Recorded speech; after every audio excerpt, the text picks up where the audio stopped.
Bonjour tout le monde. Alors je ne sais pas si vous l'avez remarqué, mais en France, aujourd'hui, au nom de la laïcité, au nom de l'interdiction de signes ostentatoires religieux, une collégienne française de confession musulmane âgée de 12 ans ne peut pas rentrer dans son établissement scolaire avec son voile sur la tête.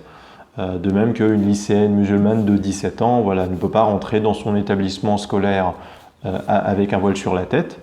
Par contre, dans les universités françaises, les musulmanes peuvent venir assister aux cours dans les amphithéâtres ou se promener dans les couloirs de l'université avec leur voile sur la tête. Là, ça ne pose pas de problème.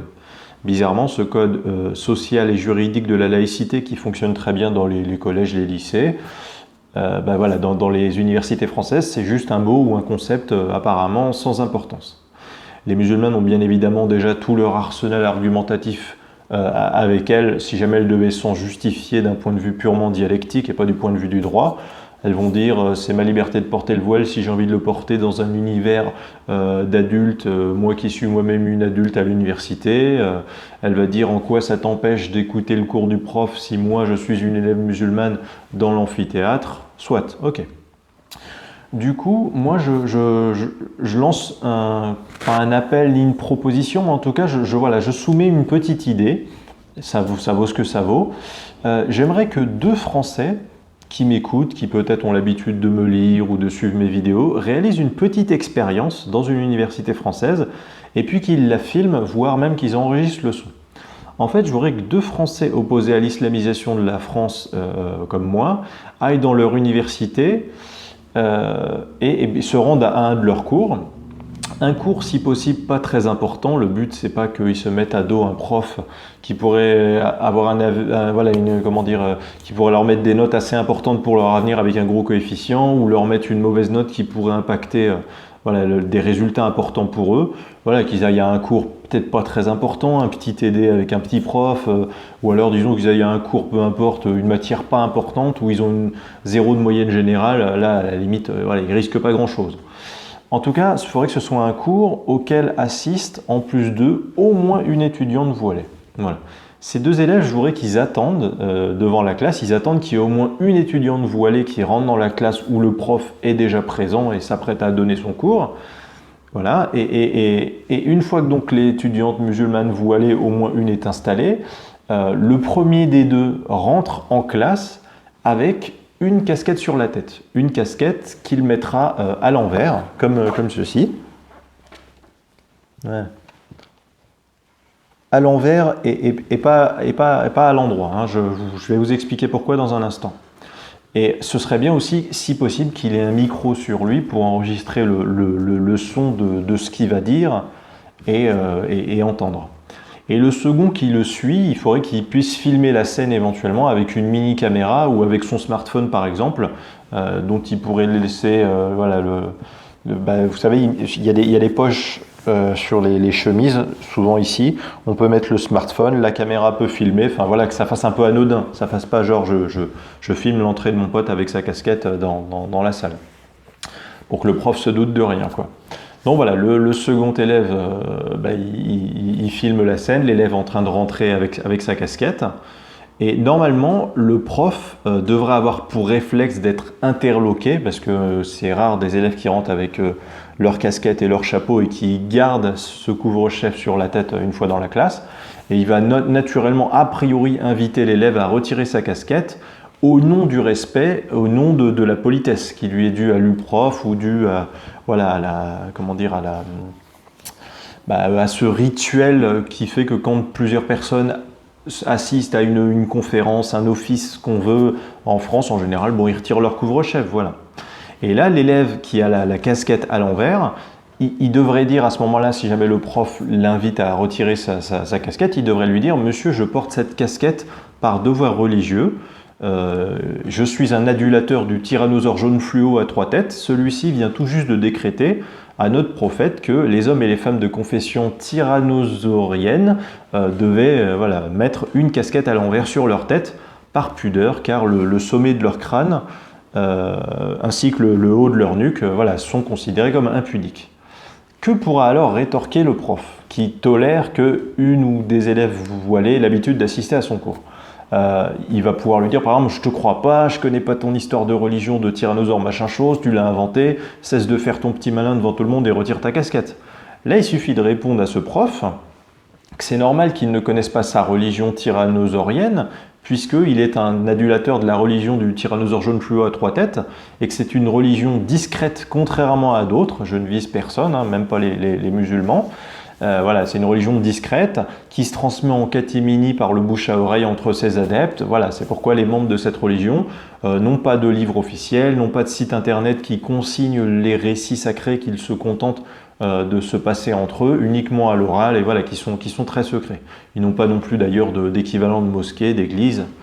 Et si le prof veut quand même obliger l'élève à retirer sa casquette et lui dire que sinon il quitte la salle, à ce moment-là, je dis donc à cet élève qui pourrait tenter cette expérience, dis-lui bien qui tolère dans sa classe une musulmane voilée qui porte un couvre-chef par conviction religieuse intime, n'empêchant personne d'écouter le cours. Et bien pour toi, c'est pareil. Il faut faire le même raisonnement.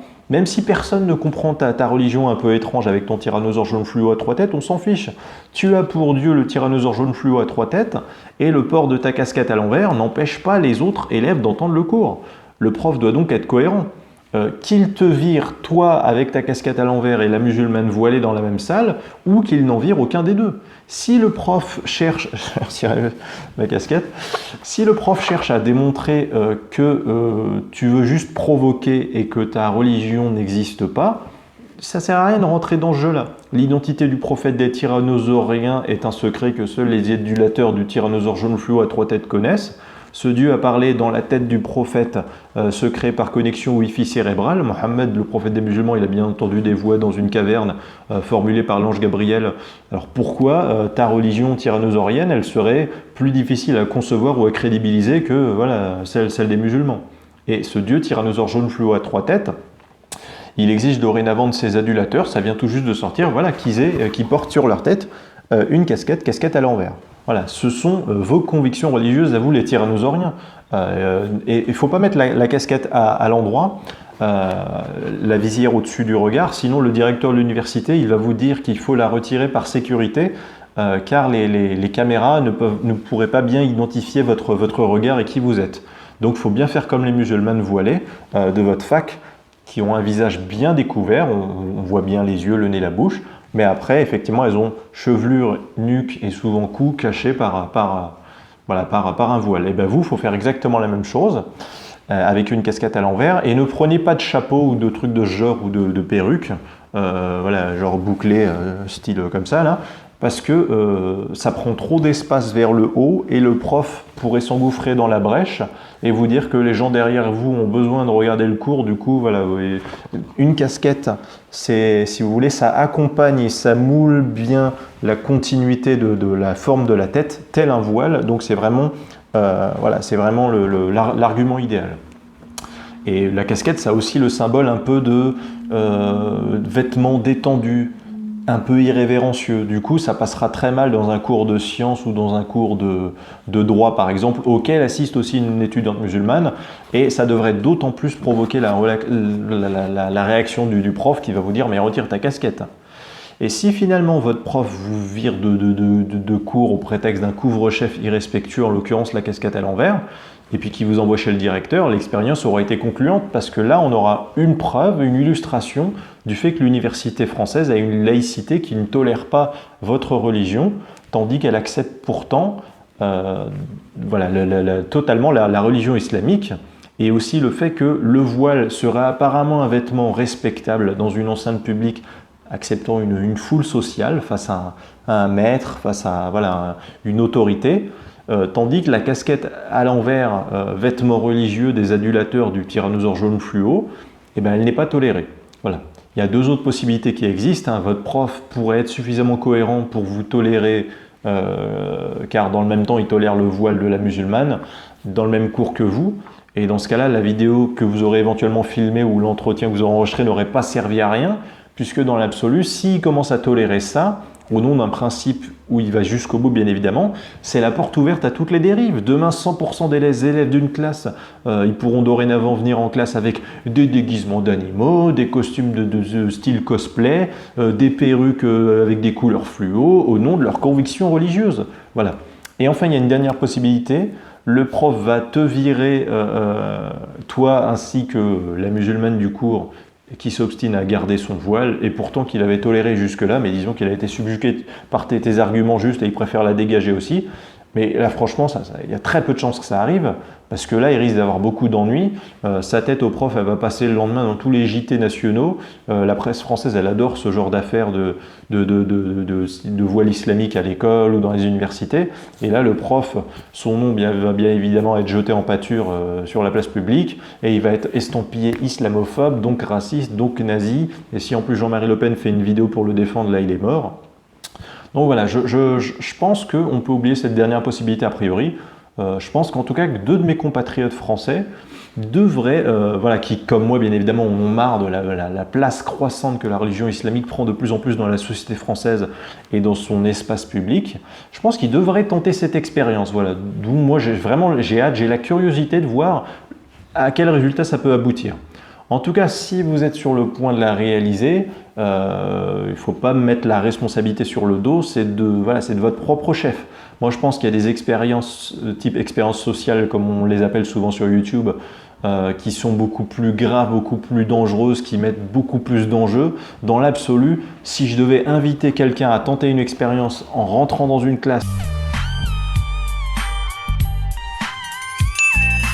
avec simplement une casquette sur la tête et que ça aboutisse à un échange avec un professeur, je trouve que c'est pas particulièrement une incitation à la panique, à la haine, à tout ce que vous voulez, mais en tout cas, je voudrais moi qu'on essaie d'oublier un peu cette laïcité à géométrie variable qui essaie de ménager la chèvre laïque et le chou islamique. Ça ne me plaît pas trop. En tout cas, pour ceux qui voudraient tenter ça, si un jour ils veulent la tenter cette expérience, je sais pas, dans les jours à venir ou dans les mois à venir, n'hésitez pas à me contacter. Vous pouvez par exemple me contacter directement sur internet, sur mon site magidoukacha.com. Vous allez à la rubrique contact. Et voilà, si jamais vous avez ou vous voulez réaliser cette expérience qui devrait réussir à mettre en évidence les limites de la laïcité à géométrie variable dont je vous ai parlé, dans cette France de plus en plus plongée dans des contradictions, qui doit essayer de ménager les islamistes pour des raisons électoralistes. Mais vous pouvez aussi me contacter via mes commentaires, la zone commentaire YouTube ou sur Twitter ou sur Facebook. En tout cas, moi je pense que ça va devenir de plus en plus difficile pour nos politiciens de concilier les exigences islamistes et en même temps laïques en France. On voit venir des affaires avec notamment les histoires de mères voilées qui dorénavant maintenant peuvent faire des accompagnements scolaires, etc. Mais ça va venir petit à petit, vous allez voir de toute façon. Et moi je pense que créer une laïcité adaptée à l'islamisation de la France, ça va devenir intenable. Il va falloir trancher à un moment donné. Soit la France se dote d'une laïcité qui reconnaît toutes les religions, soit l'autre solution que je préfère, une laïcité qui n'en reconnaît aucune. Mais à un moment donné, dans les salles de classe universitaires, si on tolère un vêtement religieux comme le voile, je ne vois pas pourquoi on ne tolérerait pas la casquette des adulateurs du tyrannosaure jaune fluo à 3 têtes.